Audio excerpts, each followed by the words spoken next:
آپ کو پتہ ہے دکھ کس کو کہتے ہیں؟ دکھ کی تعریف درویش یہ کرتے ہیں کہ ہماری مرضی اور ہے اور رب کا ارادہ کرم اور ہے، اس کا نام دکھ ہے۔ سکھ کیا ہے کہ ہماری بھی وہی مرضی ہے جو ہمارے رب کی مرضی ہے۔ اگر مالک کریم کا ارادہ کرم یہ ہے کہ لاکھوں کروڑوں مل جائیں تو الحمدللہ، اور اگر اس کا ارادہ کرم یہ ہے کہ ایک وقت روٹی ملے ایک وقت فاقہ ہو تو الحمدللہ۔ اللہ کے فیصلوں پر راضی رہنا۔ ڈھیر سارے لوگ دنیا میں ملتے ہیں جو کہتے ہیں جی مجھے یہ پریشانی ہے، میں سب طبیبوں حکیموں کے پاس گیا، پھر میں آستانوں درباروں مزاروں پہ بھی حاضر ہوا، اس کے بعد میں نے بڑے بڑے دانشوروں سے مشاورت کی، لیکن میرا یہ مسئلہ حل نہیں ہوتا۔ تو کیا ہوتا ہے پھر وہ انزائٹی کا، ڈپریشن کا، ٹینشن کا، ذہنی تناؤ کا شکار ہونے لگتے ہیں۔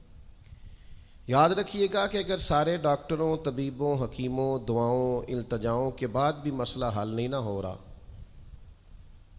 تو پھر معنی یہ ہے کہ رب کی رضا یہی ہے کہ جو کرم سے اس نے فیصلہ کر دیا ہم بھی اس فیصلے پہ راضی ہو جائیں۔ بے چینی اور اضطراب یہ ہے کہ اللہ کا فیصلہ کچھ اور ہے اور ہماری جد و جہد کچھ اور ہے، اس سے ذہنی اضطراب اور تناؤ پیدا ہوتا ہے، اس سے طبیعتیں بے چین اور بے قرار ہوتی ہیں۔ امام علی مقام رضی اللہ تعالیٰ عنہ کی زندگی یہ ہے، اس کو سمجھیے گا کہ جس طرح قرآن مجید نے حضرت یوسف علیہ السلام کے واقعہ کو احسن القصص کہا ہے نا، قصوں میں سے سونا قصہ، خوبصورت داستان جناب یوسف کی، اور داستان یہ ہے کہ کبھی وہ باپ کے سب سے زیادہ لاڈلے ہیں اور کبھی وہ جناب یوسف علیہ السلام کنویں کی زینت بن گئے، کبھی ان کے قریب گرم ہوا بھی نہیں آتی اور کبھی ان کے چہرے پر تماچے پڑتے ہیں۔ پھر وہ کنویں سے نکلتے ہیں تو ایک اور تکلیف سہتے ہیں کہ انہیں بازار میں بیچا جاتا ہے، پھر وہ اللہ کی فضل سے اور اس کی توفیق سے ایسی جگہ چلے جاتے ہیں جہاں انہیں شہزادہ بنا کے رکھا جاتا ہے۔ کچھ زندگی بڑی آسودگی اور آسانی کی طرف بڑھنے لگتی ہے کہ پھر ایک فیصلہ کرم ہوتا ہے کہ جناب یوسف کو جیل میں جانا ہے، تو وہ کسی جگہ شکوہ نہیں کرتے، وہ کنویں میں جاتے ہیں تو پھر بھی اللہ کی رضا پہ راضی ہیں، وہ شہزادے بنتے ہیں تو پھر بھی اللہ کی رضا پہ راضی، وہ دوبارہ جیل میں ڈال دیے جاتے ہیں تو پھر بھی اللہ کی رضا پہ راضی ہیں۔ پھر اللہ کا فیصلہ ہوتا ہے کہ جس ملک کے وہ قیدی تھے نا، رب اسی ملک کا انہیں بادشاہ بنا دیتا ہے۔ یہ انسانی زندگی کا ایک دستور ہے کہ آپ کو دکھ بھی آئیں گے، سکھ بھی آئیں گے، آزمائشیں بھی آئیں گی، تکلیفیں بھی آئیں گی، لیکن سکھوں کا معاملہ تو ہم بڑے لطف کے ساتھ اور ذائقے کے ساتھ گزارتے ہیں، دکھوں کی باری آتی ہے تو شدید اضطراب کا شکار ہو جاتے ہیں۔ بالکل یہی زندگی جناب امام حسین رضی اللہ تعالیٰ عنہ کی۔ آپ کبھی خوبصورت پہلوؤں پر غور کریں نا کہ امام علی مقام وہ ہیں کہ کبھی وہ سجدے کی حالت میں نانا کے کندھوں پہ ہیں، اور کبھی حضور گلی سے گزر رہے ہیں تو حسنین نانا کے کندھوں پہ ہیں۔ کبھی کیفیت یہ ہے جناب امام علی مقام رضی اللہ تعالیٰ عنہ کی کہ وہ اپنی والدہ کے مقدس کاشانہ نور میں خاتون جنت کی گود میں کھیل رہے ہیں، کبھی مولا علی شیر خدا رضی اللہ تعالیٰ عنہ کی مقدس باہوں میں جھول رہے ہیں۔ یہ سارے نظارے انہوں نے دیکھے، لیکن پھر وہی حسین ابن علی تھے جنہوں نے کربلا کا خشک میدان بھی دیکھا، جنہوں نے وہ چٹیل پہاڑ بھی دیکھے، حق کے رستے میں اپنی اولاد کا قربان ہونا بھی دیکھا۔ کسی جگہ شکوہ نہیں کرتے، بلکہ وہ کہتے ہیں جس حال میں میرا رب رکھے میں اسی حال میں راضی ہوں۔ ہمارے ہاں یہ ہوتا ہے کہ ہم سکھوں کو تو یاد ہی نہیں رکھتے، ہمیں صرف تکلیفیں یاد رہتی ہیں، صرف آزمائشوں کو یاد رکھتے، مثبت پہلوؤں کو نہیں سوچتے۔ کوئی بھی کام آپ ہوتا ہوا دیکھ لیں گھر میں، خاندان میں، قبیلے میں، تو اس کے جو خوبصورت، معنی خیز، پروقار، اچھے پہلو ان پر غور نہیں کریں گے۔ وہ ایک جگہ ایک پنچایت تھی، تو وہاں کسی خاتون نے شکوہ کیا کہ میرے خاوند نے مجھے یہ تکلیف دی ہے، یہ آزمائش میں مجھے مبتلا کیا ہے، یہاں یہاں سخت سست کہا ہے۔ تو ایک دانشور بزرگ بیٹھے تھے، تو لوگ کہتے ہیں کہ ان بزرگوں نے کہا بیٹا شادی کو کتنا عرصہ بیت گیا؟ تو اس نے کہا میری شادی کو 18 سال ہو گئے۔ تو اس نے کہا یہ جو تم لڑائی فساد جھگڑا دنگا پریشانی بتا رہی ہو یہ تو ایک دن کا ہے، باقی 18 سالوں کی بھی بات بتاؤ نا۔ تم نے ایک دن کا جھگڑا تو یاد رکھا، اور اس ایک دن کے جھگڑے کے نتیجے میں آنے والی تکلیف کو بھی تم نے یاد رکھا، لیکن وہ جو 18 سال تمہارے اپنے شوہر کے ساتھ سکھی گزر گئے ان کا بھی تو تذکرہ کرو۔ تو کچھ دیر کی خاموشی کے بعد اللہ نے اس خاتون کے دل میں ٹھنڈک پیدا کی، اور وہ کہنے لگی میرے شکوے دور ہو گئے ہیں، اب میں انشاءاللہ کوشش کروں گی کبھی دوبارہ اپنے شوہر کی شکایت نہ کروں۔ اب بات کو سمجھیں، ہم اپنی زندگی کی صرف شکایتیں یعنی دکھ ہی ہیں صرف زندگی میں، وہ دعا کر دیں جی میرے گھٹنے میں درد ہے، باقی جسم ٹھیک ہے نا ماشاءاللہ سارا، اس کا شکر بھی ساتھ ادا کریں۔ دعا کریں جی آج کل کاروبار نہیں چل رہا، تو اس سے پہلے ساری زندگی ٹھیک چلتا رہا ہے نا، اس کا شکر بھی ادا کر لیں۔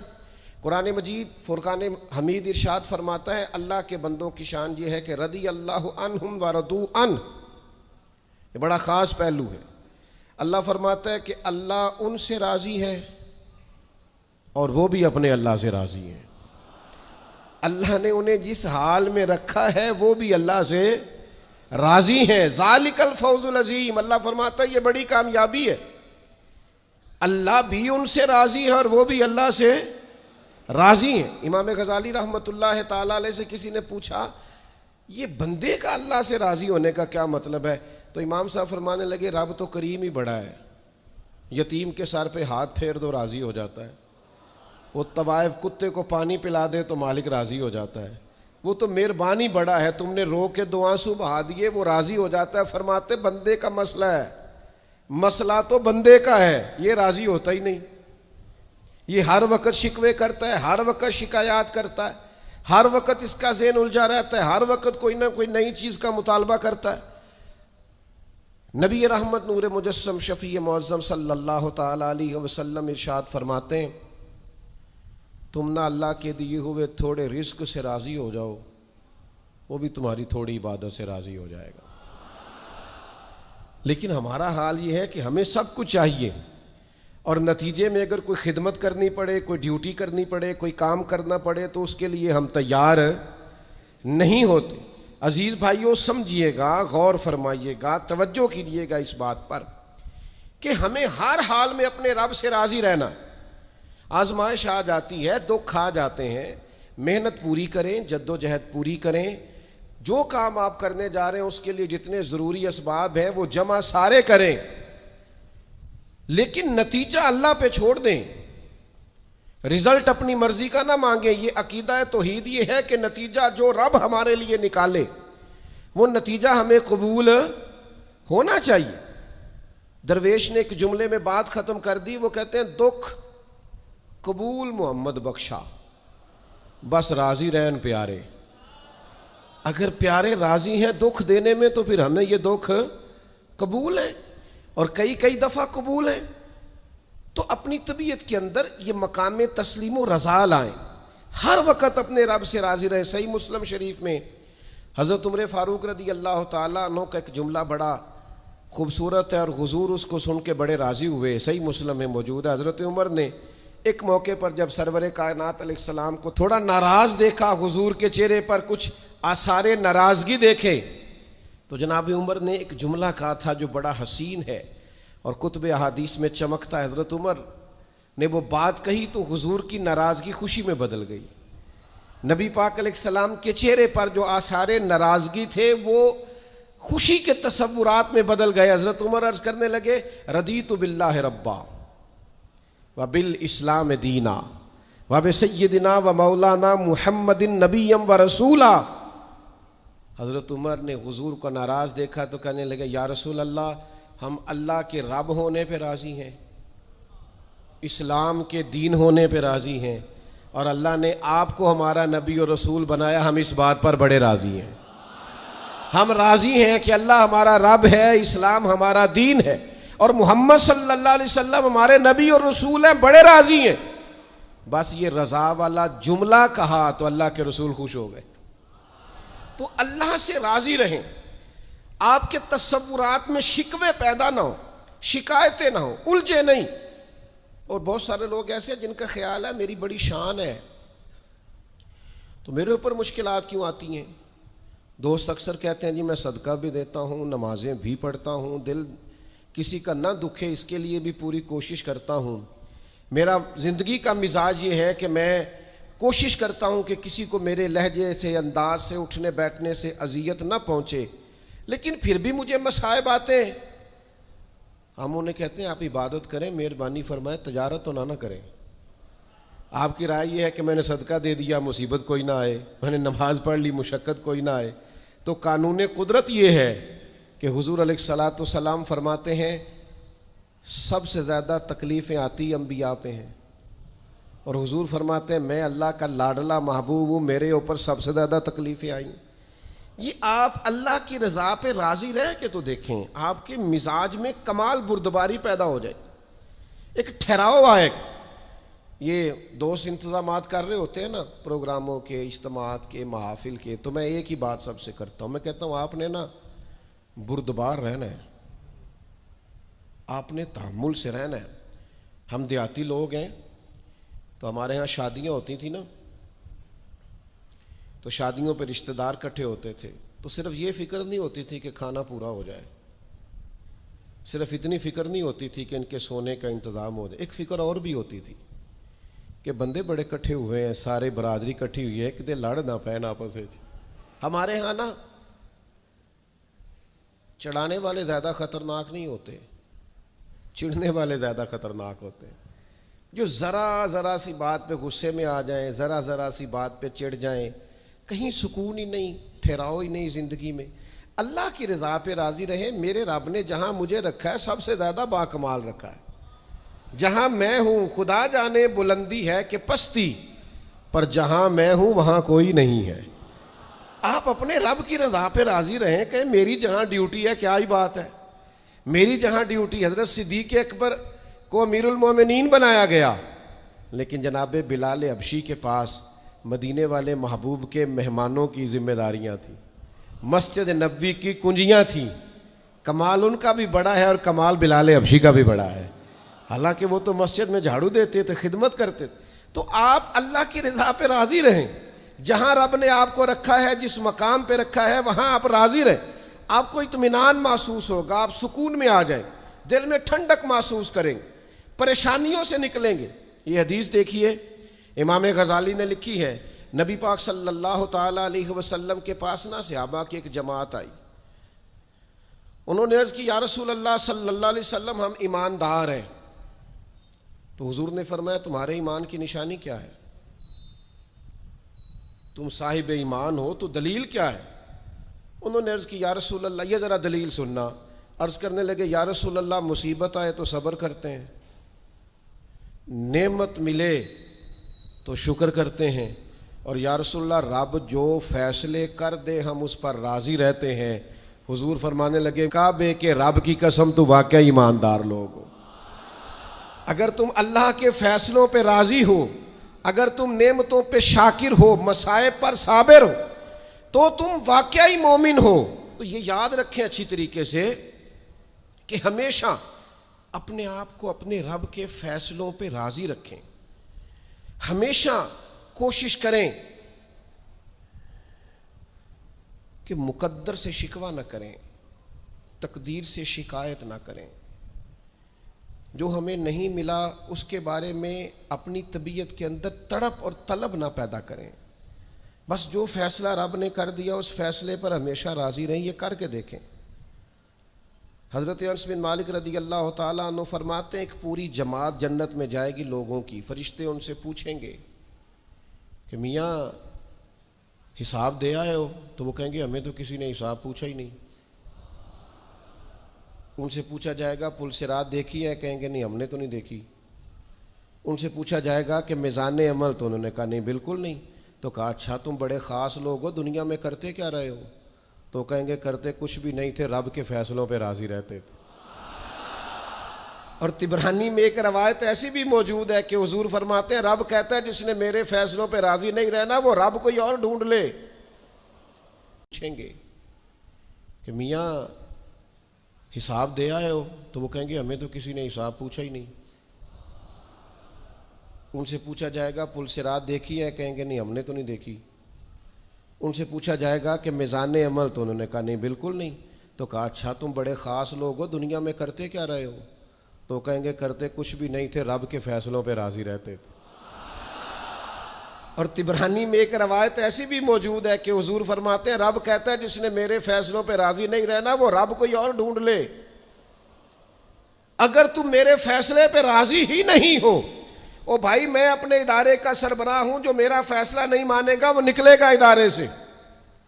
میں اپنی جماعت اور تنظیم کے تعلق سے کوشش کروں گا کہ امیر کی اطاعت کا سبق دوں۔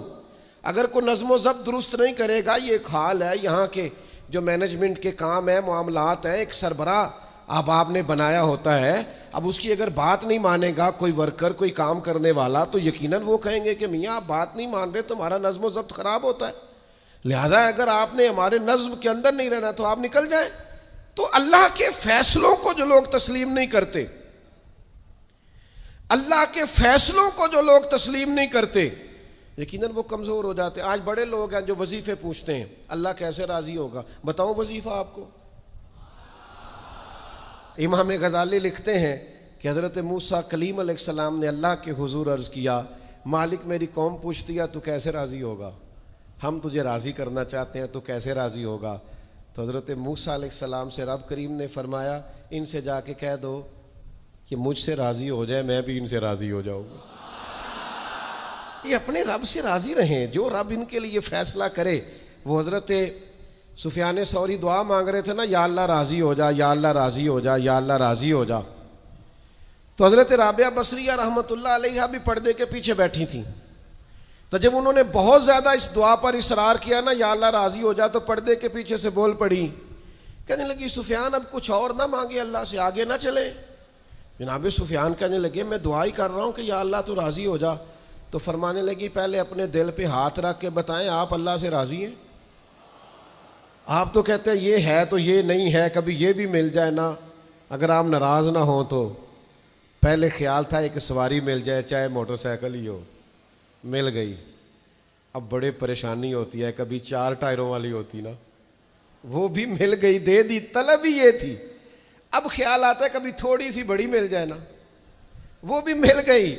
اب جن کی ذرا گاڑیاں اونچی ہیں، ٹائر چوڑے ہیں، وہ پریشان کرتے ہیں، تو بندہ تو روک ہی نہیں رہا کہیں۔ تو حضرت کلیم سے رب نے فرمایا ان سے کہو مجھ سے راضی ہو جائے میں بھی ان سے راضی ہو جاؤں۔ لیکن ہماری طبیعت کی بے چینی، ہمارے مزاج کی بے قراری، ہمارے لب و لہجے کا وہ عالم کہ ہم خوش نہیں ہوتے۔ ڈھیر سارے لوگ ہیں، آپ کچھ بھی کر لیں، کچھ بھی گھر میں لے آئیں، کچھ بھی ہو جائے، کتنی بھی نعمت مل جائے، ان کا مزاج اس طرح کا بن جاتا ہے، خوش نہیں۔ میں اکثر دوستوں سے کہتا ہوں کہ بعض دوست ایسے ہیں جن کا انداز اس طرح کا ہے کہ ان کو کوئی بھی نعمت مل جائے تو ان کی طبیعت سکون پذیر نہیں ہوتی۔ حضرت عبداللہ ابن عمر رضی اللہ تعالیٰ عنہ صحابہ میں سے بڑے صالح آدمی ہیں، نیک آدمی ہیں، حضرت عمر کے صاحبزادے ہیں، اور اللہ کے حبیب علیہ السلام نے فرمایا یہ بڑے نیک ہیں۔ تو سیدنا عبداللہ ابن عمر رضی اللہ تعالیٰ عنہ کے نا ایک صاحبزادے بیمار تھے۔ یہ جو بچے بیمار ہوں یا کسی تکلیف میں ہوں تو یہ ماں باپ کو بڑا بے چین کر دیتے ہیں۔ اپنی بھوک بھی بندہ سہ لیتا ہے، اپنی بیماری اور تکلیف بھی سہ لیتا ہے، لیکن اگر اولاد کسی آزمائش کا شکار ہو جائے، پریشانی کا شکار ہو جائے تو انسان بڑی تکلیف میں آ جاتا ہے۔ حضرت عبداللہ ابن عمر رضی اللہ تعالیٰ عنہ بڑے پریشان تھے اپنے بیٹے کو لے کر، اور جو ان کے قریبی لوگ تھے وہ محسوس کرتے تھے کہ شدید ذہنی اضطراب میں مبتلا ہیں سیدنا عبداللہ ابن عمر۔ اللہ کا فیصلہ ایک کرم آیا اور ان کے صاحبزادے کا وصال ہو گیا۔ جب ان کے صاحبزادے وصال کر گئے نا تو ظاہر ہے کہ بیماری سے بڑا غم تو صاحبزادے کا انتقال کر جانا ہے۔ تو جنازے کے لیے جو لوگ آئے اور اس کے بعد جو تعزیت کے لیے لوگ آئے وہ کہتے ہیں ہم نے جناب عبداللہ ابن عمر کو بڑا مطمئن دیکھا، ہم نے دیکھا کہ بیٹے کے انتقال کے بعد ان کی طبیعت میں ایک ٹھہراؤ آ گیا، اور آنے جانے والوں کو بڑے اطمینان سے، بڑی محبت سے ملتے، ان کا انداز بڑا منفرد ہو گیا. ایک صاحب نے پوچھ ہی لیا کہ جناب آپ پہلے بڑے بے چین تھے, اب آپ کی طبیعت میں بڑا ٹھہراؤ آ گیا, وجہ کیا ہے؟ تو حضرت عبداللہ ابن عمر فرمانے لگے جب تک وہ بیمار تھا میری ذمہ داری تھا اور میں بے چین تھا. فرمایا اب میرے رب کا فیصلہ ہے, کرم آ گیا ہے اور وہ میرے رب کے حضور حاضر ہو گیا ہے. گویا اب جس بارگاہ میں گیا ہے وہاں رحمت ہی رحمت ملے گی, وہاں کرم ہی کرم ملے گا. اب میں مطمئن ہو گیا ہوں کہ اللہ کی رحمتیں قبر میں اس کا استقبال کریں گے. جب تک میری ڈیوٹی تھی تو میں پریشان تھا, بے چین تھا, بے قرار تھا. اب تو حاضر بارگاہ ہو گیا اور میں اپنے رب کی رضا پہ راضی ہوں. جب تک اللہ نے چاہا بیٹا میرے پاس رہا, اور جب اللہ نے چاہا اللہ نے اسے اپنی بارگاہ میں بلا لیا. میرے بھائیوں یاد رکھیے گا, ہمیشہ اس بات کو اپنے ذہن میں بٹھائیے گا کہ زندگی کے اندر کبھی بھی اللہ کے فیصلوں پر شکوہ کرنا اور اللہ کے فیصلوں پر اظہار ناراضگی کرنا معاذ اللہ, اس سے اپنے دامن کو ہمیشہ بچا کے رکھیں اور پناہ میں رکھیں اپنے دامن کو کہ کبھی بھی انسان اس طرح کا نہ ہو جائے. میں دیکھتا ہوں شدید بے چینی یہ ہمارے ماحول میں, اللہ تعالیٰ معاف فرمائے, جو لوگوں سے شدید ایک دوسرے سے ہماری طبیعتیں کھنچ جاتی ہیں اور تناؤ اور کھچاؤ پیدا ہو جاتا ہے اور پھر لوگ ڈپریشن میں چلے جاتے ہیں. حتیٰ کہ بعض لوگ معاذ اللہ انتہائی قدم اٹھاتے ہیں, خودکشی کی طرف بڑھ جاتے ہیں. اور بڑے بڑے پڑھے لکھے لوگوں کا ہم ایسا رجحان دیکھتے ہیں کہ وہ عجیب پریشانی کن گفتگو کرتے ہیں, بس اس کا ارادہ تھا ملک سے باہر جانے کا اور وہ حالات سازگار نہیں ہوئے, کسی وجہ سے نہیں جا سکا. تو بھئی سارے لوگ نہیں جا پاتے. آپ ڈھیر سارے لوگوں سے پوچھ لیجئے گا کہ وہ زندگی میں کچھ اور کرنا چاہتے تھے لیکن اللہ کا ارادہ کرم ان کے لیے کچھ اور تھا. اور یہ ایک ایسی اللہ کی توحید کی علامت ہے کہ مولا علی شیر خدا فرماتے میں نے اسی سے تو رب کو پہچانا ہے کہ جو میں کرنا چاہتا تھا وہ نہیں ہوا بلکہ وہ ہوا جو میرا رب چاہتا تھا. فرماتے میں نے کسی کام کے لیے سارے اسباب جمع کر لیے, جب نہیں ہوا تو میں سمجھ گیا یہ کرنا میرے اللہ نے. تو میرے عزیز یہ تو اللہ کی بہت بڑی اس کے ہونے کی علامت ہے کہ آپ اس کی رضا پہ راضی رہیں. حضرت ابن وقاص رضی اللہ تعالیٰ عنہ بڑے مستجاب الدعوات تھے, جو دعا مانگتے تھے قبول ہو جاتی تھی. اللہ کا ان پر خاص انعام تھا اور یہ بات بڑی مشہور ہو گئی, دور دور سے لوگ ان کے پاس دعائیں کرانے آتے. خود وہ نابینا تھے, بینائی نہیں تھی. تو کچھ لوگوں نے ان سے کہا کہ آپ اپنے لیے بھی دعا کر لیں. تو فرمانے لگے میرے رب نے بڑا عرصہ مجھے آنکھوں کا نور عطا کیا ہے, اب وہ لے گیا ہے تو میں اپنے رب کی رضا پہ راضی ہوں. اب اس میں ہوتا کیا ہے, دکھ اور تکلیف اور اللہ کے فیصلے پہ راضی رہنے میں نا ایک خاص لذت بھی ہے. صرف سکھوں کا مزہ نہیں ہوتا, دکھوں کا بھی مزہ ہوتا ہے. ہاں ہاں, زخموں کی بھی ایک لذت ہوتی ہے. یہ کبھی آپ کے کوئی زخم ہو جائے اور ٹھیک ہونے کے قریب آئے تو آپ اسے چھیڑ کے دیکھیں, اس کی بھی ایک لذت, دکھوں کا بھی ایک مزہ. سکھوں میں تو لوگوں کو رونا نہیں آتا, جو بڑے سکھی ہوتے ہیں وہ تو کعبے جا کے نہیں روتے, ناراض نہ ہوئیے گا مجھ سے, ان کو تو مدینے جا کے رونا نہیں آتا. یہ دکھ ایک ایسی چیز ہے جو بندے کے دل کو نرم رکھتے ہیں. یہ آزمائش ایک ایسی چیز ہے جس میں نفسانی قوتیں ختم ہوتی. کوئی نہ کوئی آزمائش انسان کے ساتھ رہے تو اللہ کے حضور حاضر رہتا ہے. دکھوں کو, بیماریوں کو, تکلیفوں کو کبھی بھی برا نہیں جاننا چاہیے. یہ تو انسان کو اللہ کے قریب کر دیتی ہیں, دلوں کو نرم کر دیتی. جن کو ہم بعض اوقات بڑی آزمائش سمجھ رہے ہوتے ہیں وہی تو خیر بن جاتی. حضرت جناب ایوب علیہ السلام شدید علیل ہو گئے, شدید بیمار ہیں, 16 سال گزر گئے بیماری کو. تو آپ کی اہلیہ نے ایک دن آپ سے کہا اللہ کے نبی ہیں, دعا ہی مانگ لیں, اللہ شفا دے دے. تو جناب ایوب علیہ السلام اپنی اہلیہ سے فرمانے لگے شفا کتنا عرصہ رہی ہے؟ انہوں نے کہا 60 سال. فرمایا بیماری کو کتنا عرصہ ہوا؟ کہا 16 سال. فرمانے لگے ذرا بیماری کو بھی 60 ہو لینے دے پھر دعا مانگ لیں گے. ہو لینے دے ذرا 60 سال. اللہ کی رضا پہ راضی رہنے کا فیصلہ کیا. آپ کی زبان مبارک سے یہ جملے نکلے کہ 60 سال ہو جائیں گے تو کر لوں گا دعا, اللہ تعالیٰ نے اسی وقت شفا عطا فرما دی, ٹھیک ہو گئے جناب ایوب. کچھ دن گزرے نا تو آپ کی اہلیہ نے ایک سوال پوچھا, کہنے لگی ایوب یہ بتائیے آپ نے بیماری بھی دیکھی, شفا بھی دیکھی, بیماری ٹھیک تھی کہ شفا؟ تو آپ فرمانے لگے سارے دن ہی اللہ کے ہیں, جس حال میں رکھے ٹھیک ہے. وصل اچھا ہے نہ فراق اچھا ہے, یار جس حال میں رکھے وہی حال اچھا ہے. میں سارے دن اس کے ہیں. لیکن فرمانے لگے اگر تم مجھ سے پوچھو نا میری ذاتی رائے تو بیماری بڑی اچھی تھی. انہوں نے کہا یوں بیماری اچھی تھی؟ آپ فرمانے لگے جب میں بیمار تھا نا تو 24 گھنٹے میں ایک بار میرا رب میرا حال پوچھتا تھا. فرمایا 12 گھنٹے تو اس مزے میں گزر جاتے تھے کہ رب نے حال پوچھا ہے, اور پھر اگلے 12 گھنٹے میں انتظار کرتا تھا کہ میرا رب دوبارہ کب حال پوچھے گا. تو میں ان 24 گھنٹوں کی لذت نہیں بتا سکتا جو اس کے حال پوچھنے سے طاری ہوتی.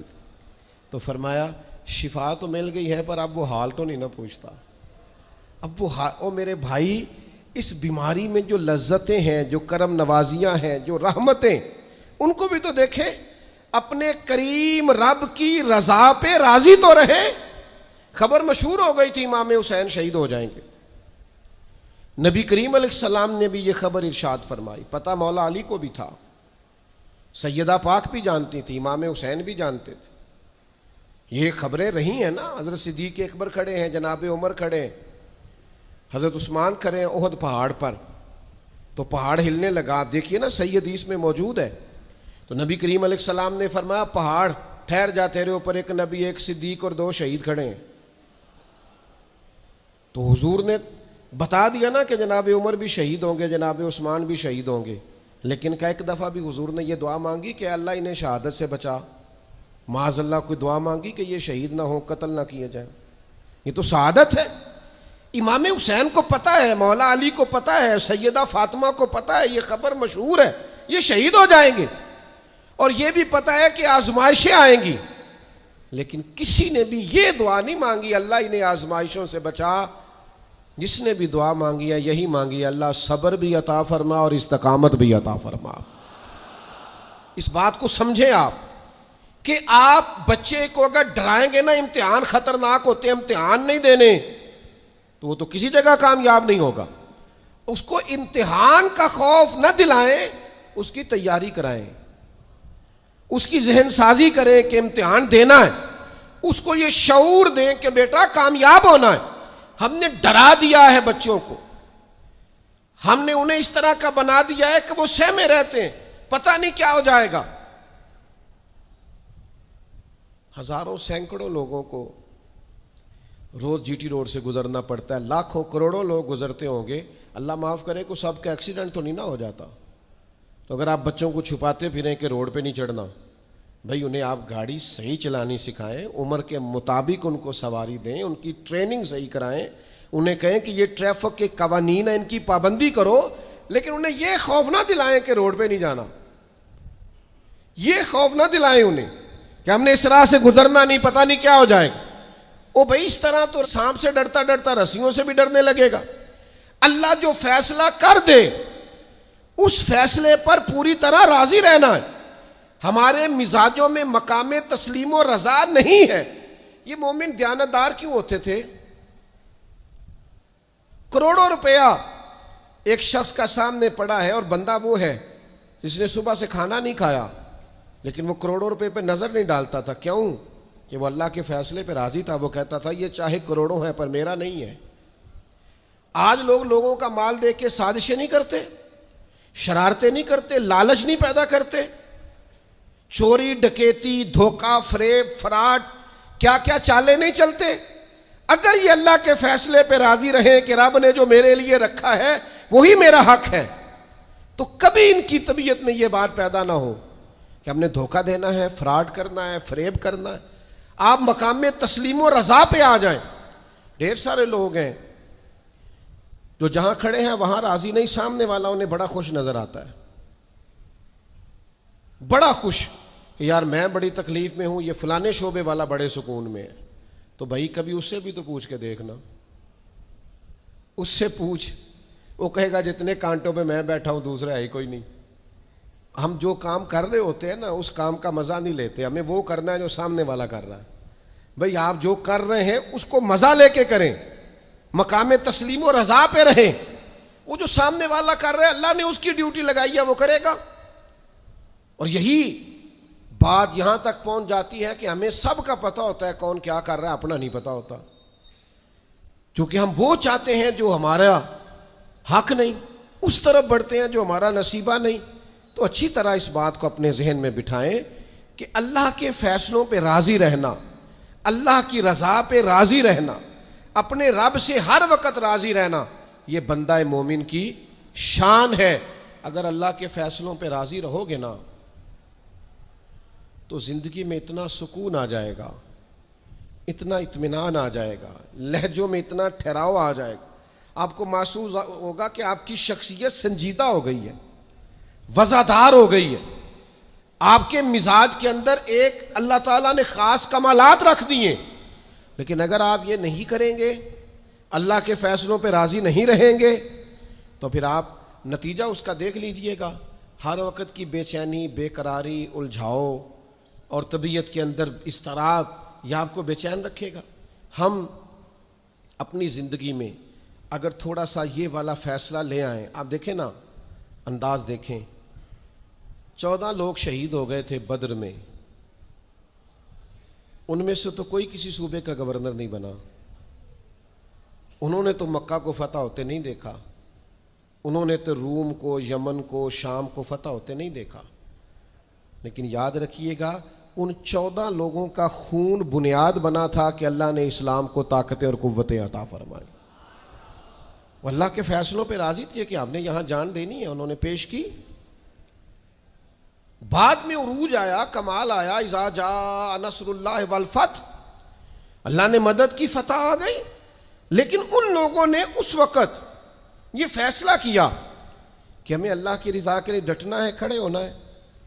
تو سب لوگ، میں اکثر کہتا ہوں یہ تحریک ختم نبوت پر لوگ کلام کرتے ہیں تو قائدین کا، علماء کا نام لیتے ہیں. میں کہتا ہوں بالکل ٹھیک ہے، ان لوگوں نے بڑی خدمات سر انجام دیں، لیکن جو ان کے پیچھے لوگ تھے، جو کوششیں کرتے رہے، جو عوامی طاقت تھی، ان سب کی ہمتیں بھی شامل ہیں. میں الحمدللہ آیا ہوں یہاں اور سیدھا آ کے بیان کر کے نکل کے جا رہا ہوں، تو یہ سارا کچھ میری کاوش نہیں ہے. یہ تو جو لوگ آدھی رات کو سڑک پہ پوسٹر لگاتے رہے، دن کو یہاں آتے رہے، رات جاگتے رہے، محنت کرتے رہے، پریشان ہوتے رہے، الجھتے رہے، یہ تو ان لوگوں کی کاوش ہے، یہ ان لوگوں کا کمال ہے. ہم سمجھتے نہیں اس چیز کو.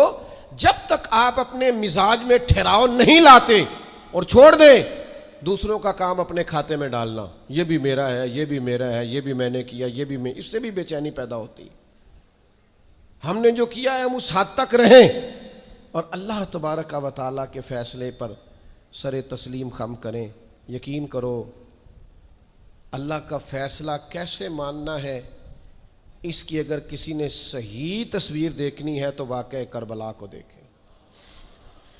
یعنی کائنات کے وہ لوگ جن کا خاندان بھی سب سے اونچا ہے، حسب بھی سب سے اونچا، نسب بھی سب سے اونچا، کمال بھی سب سے اونچا، وزاداری بھی سب سے اونچی، علم، فضل، شہرت، عزت، وقار، شرافت، نجابت، ہر چیز میں وراء الورا ہے.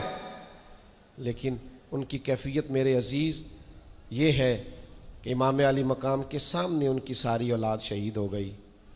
یہاں نا اس اتنے بڑے مجمع میں کسی کی کٹی ہوئی انگلی پھینک دی جائے نا، انگلی کا ٹکڑا، انسانی انگلی کا، تو لوگ خوف سے بھاگ جائیں. ہم باتیں سن لیتے ہیں، کر لیتے ہیں، ہم سمجھتے نہیں کہ یہ کتنا عجیب منظر ہے. آپ یہ بات سمجھ سکتے ہیں کہ حضرت عباس کے بازو کٹے، پورے پورے بازو کاٹ ڈالے گئے تو کیسا منظر ہوگا. اور امام حسین کا سر کاٹ کے نیزے پہ لگا دیا گیا، باقی جسم اتھر کربلا میں پڑا ہے، اور سر بھیج دیا گیا دمشق میں، تو کیسی منظر کشی ہوگی. لیکن امام حسین سے لے کر جناب زینب تک اور امام حسین سے لے کر امام زین العابدین تک آپ کو جو بندہ بھی ملے گا رب کی رضا پہ راضی ملے گا، کسی جگہ وہ شکوہ کرتے نظر نہیں آتے۔ وہ سمجھتے ہیں یہ ہمارے رب کی مرضی، ہم اس پہ راضی ہیں، جب تک نانا کے کندھوں پہ تھے تب بھی راضی ہیں، اور جب گھوڑے کی پشت پہ ہیں تب بھی راضی ہیں، اور جب مدینے سے پردیسی ہو کے نکل رہے ہیں پھر بھی راضی ہیں، اور جب سر کاٹ کے نیزے پہ لگا دیے گئے ہیں تب بھی راضی ہیں۔ ہر حال میں اللہ کی رضا پہ راضی، رضی اللہ عنہم ورضوا عنہ، وہ اللہ سے راضی ہیں اور اللہ ان سے راضی ہے۔ کوشش کرنی ہے کہ اپنے بچوں کو واقعہ کربلا اس انداز میں سنایا جائے کہ ان کے اندر جرت پیدا ہو، جرت اظہار پیدا ہو، حق کا جذبہ پیدا ہو۔ امام حسین کی شہادت اس لہجے میں کبھی نہ سنیں نہ بیان کریں کہ جس سے کوئی کمزوری اپنی طبیعت میں پیدا ہو۔ امام علی مقام رضی اللہ تعالیٰ عنہ کا نام جرت کی علامت۔ امام حسین کا وہ کسی نے کہا تھا سناؤ اپنے بچوں کو کہانی خیبر و خندق کی، علی کی بات سن کر دلوں سے ڈر نکلتے ہیں، خوف دور ہوتا ہے مولا علی کی باتیں سن کر۔ تو اپنے دلوں کے اندر یہ جذبہ اپنے بچوں کو لائیں۔ اور پھر میں آپ کی خدمت میں ایک آخری بات یہ بھی عرض کروں گا جسے کبھی نہ بھلائیے گا۔ سیدنا امام حسین رضی اللہ تعالیٰ عنہ کی زندگی کا یہ خوبصورت پہلو آپ نے کبھی نہیں بھلانا، کبھی نہیں چھوڑنا کہ حق کے رستے میں آپ اکیلے بھی ہوں، آپ کے پیچھے لاکھوں ہزاروں لوگ نہ بھی ہوں تو حق پھر بھی حق ہوتا ہے۔ ہمیشہ کثرت جو ہوتی ہے وہ صداقت کی دلیل نہیں ہوتی۔ ہم نہ سیاسی بیان بازی کرتے ہیں کہ جو سودا مارکیٹ میں بکتا ہے وہی بیان ہم بھی دے دیتے ہیں، حق نہیں بولتے۔ ہم تو اپنے گھر میں حق نہیں کہتے، اپنے محکمے میں حق اور سچ نہیں کہتے، اپنے عزیزوں میں سچی بات نہیں کرتے۔ کیوں کہ ہم ہر طرح سے ڈپلومیس ہوتے ہیں کہ میں لوگوں کی گڈ بک میں رہوں۔ یہ انداز درست نہیں ہے۔ آپ سچی بات کر دیں، اثر اس میں اللہ پیدا کر دے گا۔ اللہ تعالیٰ آپ سب کا آنا قبول کرے۔